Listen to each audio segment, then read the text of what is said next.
일시납 저축성보험과 연도별 비과세 한도는 어떻게 되는지 자세하게 알아보도록 하겠습니다.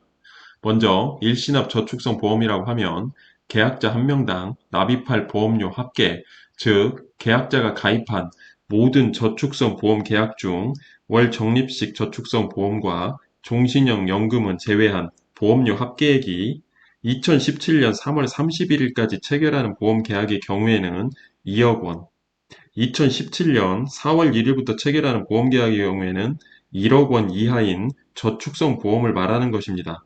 여기에서 납입할 보험료 합계액이라는 부분이 가장 중요한 부분이 될 텐데 뒤쪽에서 설명을 드리도록 하겠습니다.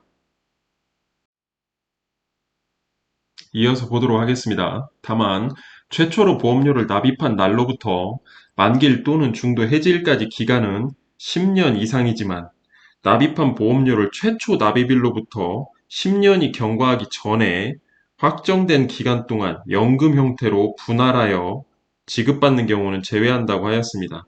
10년이 경과하기 전에 연금의 형태로 분할하여 지급받으면 10년이 되지 않았기 때문에 비과세 혜택을 줄 수가 없다라는 뜻이 되겠습니다. 2013년 2월 14일까지는 납입 방법에 관계없이 만기일 또는 중도 해지일까지 기간이 10년 이상이면 저축성보험 비과세를 적용하였으나 10년이 경과하기 전에 확정된 기간 동안 연금 형태로 분할하여 지급받는 경우에는 방법에 관계없이 일시납이든 월납이든 관계없이 모두 과세가 되었었습니다. 그러나 2013년 2월 15일부터는 일시납에만 적용하는 것으로 보입니다. 해당 법령을 보면 일시납의 경우 만기일 또는 중도 해지일까지 기간은 10년 이상이지만 납입한 보험료를 최초 납입일로부터 10년이 경과하기 전에 확정된 기간 동안 연금 형태로 분할하여 지급받는 경우는 제외합니다라는 문구가 붙어 있기 때문에 해당 일시납에 대하여 적용하는 것으로 보입니다. 월납은 제외된 것으로 보입니다. 다음, 계약자 한 명당 납입할 보험료의 의미라는 부분 한번 살펴보도록 하겠습니다.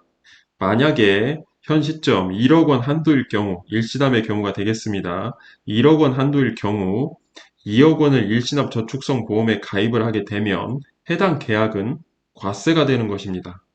1억 원 한도를 넘어섰기 때문에 해당 계약 자체는 과세가 되는 것이 맞는 것이고 1억 원을 일시납 저축성 보험에 가입을 하고 이후 추가로 1억 원을 가입을 하면 첫 번째 계약은 비과세를 받을 수가 있는 것이고 두 번째 계약은 1억 원 한도를 넘어서기 때문에 과세가 되는 것입니다.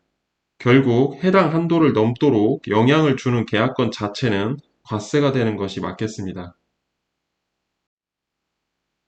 또한 일시납으로 1억 원을 일시납 저축성보험에 가입을 하고 중도 인출 기능을 활용하여 3천만 원을 인출을 하고 이후 여유자금이 생겨 다시 3천만 원을 해당 계약에 넣게 되면 단순하게 계산을 해보면 1억 원 마이너스 3천만 원 플러스 3천만 원 계산을 하면 1억 원이 나오게 됩니다.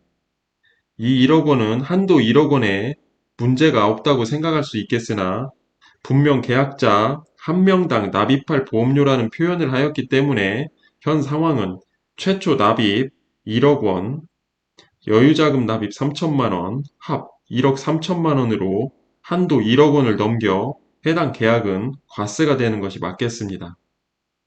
비과세 관련 내용에 대한 많은 변화가 있었고 비과세 한도도 많이 축소가 되었습니다.